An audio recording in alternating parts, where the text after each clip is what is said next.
All right, welcome to the Ironwood Gym. Today, we're going to talk about chains. And this is going to be kind of an introductory video to chains, what chains are and why you would want to use them. I'll put out a couple more videos on this, one being a detailed look at how to set the chains up for the squat, bench, and deadlift, and a third video looking at it more from a programming perspective, when you would put them in your training, how you would put them in the training, how much chain you should use, things of that nature. So first off, what do chains do and why would you want to use them? So chains accommodate the resistance. And what that means is basically, as you're lifting the weight, these would be attached to the barbell. And as you go down, the chain piles up on the floor, meaning that there's less weight actually on the bar.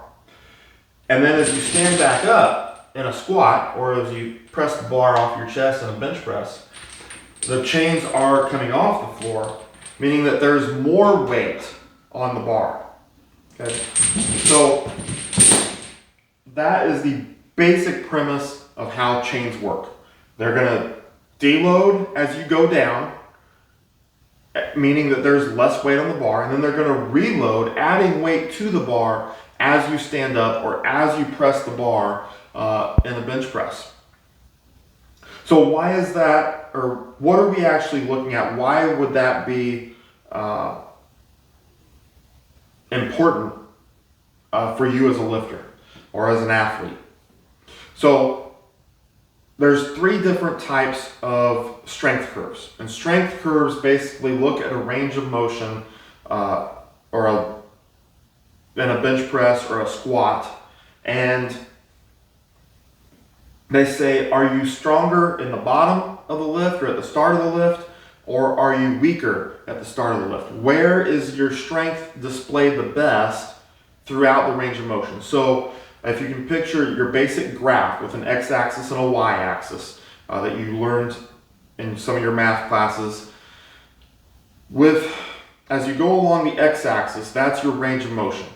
Your y-axis is how much force is needed to produce throughout the range of motion. So in a squat or a bench, generally speaking, it's an ascending strength curve. So as I go throughout my range of motion, I'm getting stronger and stronger until I finish the lift. So in a bench press, I'm getting stronger and stronger and stronger until I lock the bar out. In a squat, coming out of the bottom, I'm getting stronger and stronger and stronger until I get to the top. Deadlift's a little bit weird, so we won't talk about that here. So that's your ascending strength curve. Then you have a descending strength curve where your strongest portion of the range of motion is actually at the start. Think more of like a pull-up. So you're stronger at the top, but it gets harder as you go throughout the range of motion. Another strength curve, or the third and final strength curve, would be, think about a bicep curl. So this would be a bell-shaped. So you're going to be weaker at the start, you're going to get stronger in the middle of the range of motion, and then as you finish the lift and you're getting to the top, you start to get weaker again and it starts to taper off.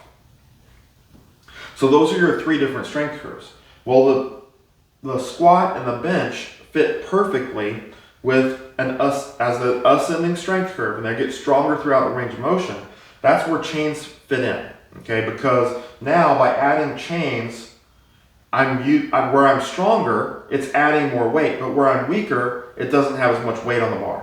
So as I go throughout the range of motion and the chain comes off the floor, I'm actually stronger in that range of motion. So what happens to the strength curve? It starts to level off more, because now as I go throughout that range of motion in a bench press and the chain I'm weaker here, there's not very much chain in the bar because it's all piled up on the floor. As I go through my range of motion, the chain starts coming off the floor, I have more weight on the bar, and as I get to the top where I'm the strongest, I have the most amount of chain now off the floor and hanging from the bar, meaning that I'm getting more strength in the top of the range of motion that I wasn't getting before utilizing just a regular barbell.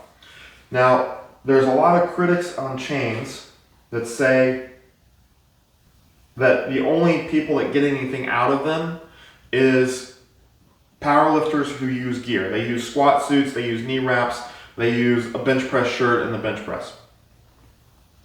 That's not true, but to understand their point, okay, it's not true that they're the only ones that get anything out of it, but to understand the critic's point on this, a bench shirt or a squat suit or knee wraps, any of the above, they help you in the bottom. So a bench shirt is actually going to help you in the bottom of the lift. It's going to provide some assistance. And as you get to the top, the bench shirt quits working. The same with the squat suit, the same with knee wraps. They don't work as well at the top of the range of motion. So therefore, your top level lifters that utilize gear in competition, you're not going to see them miss off their chest in a bench press. You're not going to see them miss in the hole on a squat. You're going to see them miss halfway through the range of motion or even higher. So as in a bench press, they're going to drive the bar off their chest, and when they get about right here, they're really going to start to struggle. Okay? And they might even miss the lift, but they're going to miss at the top. Same with the squat. They come out of the hole, they get about halfway through the range of motion, they start to struggle a lot more, and then by the time they get to the top, they're struggling a lot.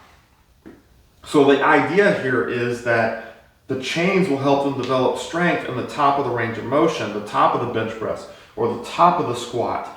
And therefore, they're essentially changing the strength curve, but they're building strength in the area that they would be weaker in with the bench shirt.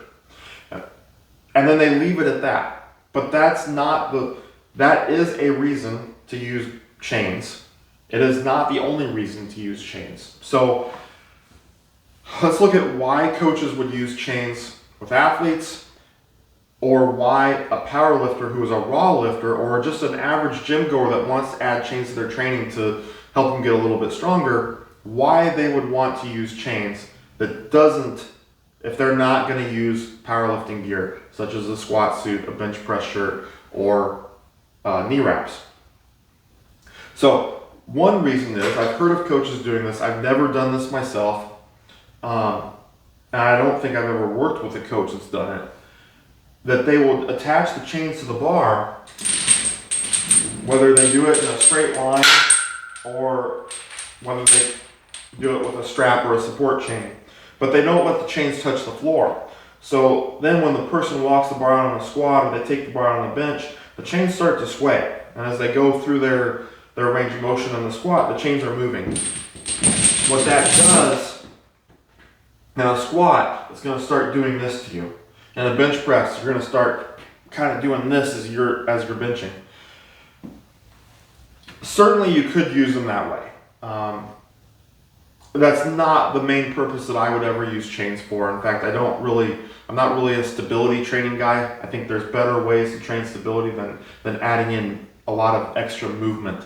Not all the time, but a lot of times I think that there's some better ways of doing it. But anyway, that's not what this video is about. So let's focus on the chains. So that would be one reason for utilizing chains. Another reason is to increase the rate of force development. And the rate of force development means how fast can you generate force? How fast can you go from 0 to 100? Okay? We all like cars, that when you hit that gas, that used to be a big measurement on cars. 0 to 60 in how many seconds? 0 to 60 in 10 seconds? Not very good. 0 to 60 in 4 seconds? That's flying. All right, that's really fast. So that's what we want. If you're a power lifter, whether you're raw or whether you're equipped, does not matter. You want to be able to generate force rapidly, as fast as possible. The same is true for athletes. You know, if you're a football player, how fast can you come off the line? How fast can you, if you're getting ready to hit someone, how fast can you accelerate into that player? How fast can you change directions and reverse your direction in the other direction? How fast can you accelerate into a jump for basketball players, track athletes? All of those things require a very high rate of force development, and chains can help produce that. Okay. Why would chains help produce a fast rate of force development? Because as the chain comes off the floor, you have to be generating more force, or otherwise you're gonna come right back down. Okay, so if I have 200 pounds on the bar and I'm in a bench press and I come down, touch my chest, press with 205 pounds of force, I can press and lock it out. Okay, I don't have to put all my effort into 200 pounds. I just have to put more than 200 pounds to get the bar to move. That's it. But and I'm capable of benching 300. Okay, that's where we're going with this. With the chains, they're going to force you to exert all of your effort throughout the entire range of motion. So if I have 200 pounds on the bar and I add 100 pounds of chain, and I'm a 300 pound bencher, so let's not quite do that. Let's add 60 pounds of chain. Okay. With 200 pounds on the bar, I'm going to have to drive not with 200 pounds of force and just kind of casually go through it. I need to drive with 270 pounds of force as rapidly as possible, because if I start here with 205 pounds, 210 pounds of force, once I get to here, it's going to come right back down because the chain is adding up as I go. The chain is adding weight throughout the range of motion. So in other words, I need to press fast right from the start so I have enough force generated, so when that chain starts adding weight, 50, 60 pounds to the bar, I've already got enough speed to drive through that weight. Okay. So in other words, I go down, 200 pounds on the bar, I got my chain on the bar. Now down at the bottom, it's back down to 205 pounds. As I start to press, or if I start to move, the chain starts coming off the floor. If I've only pressed with 205, 210 pounds of force, by the time I get here, I'm done. I'm going to come back down.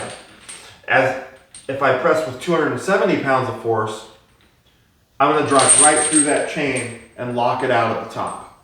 Okay, even though it's adding weight to the bar, I've already generated the force because I've generated it very rapidly right from the start. And that's what you have to do with chains. That is the main reason to use chains, is to increase rate of force development. Who would benefit from utilizing chains? Everyone that needs to develop force rapidly.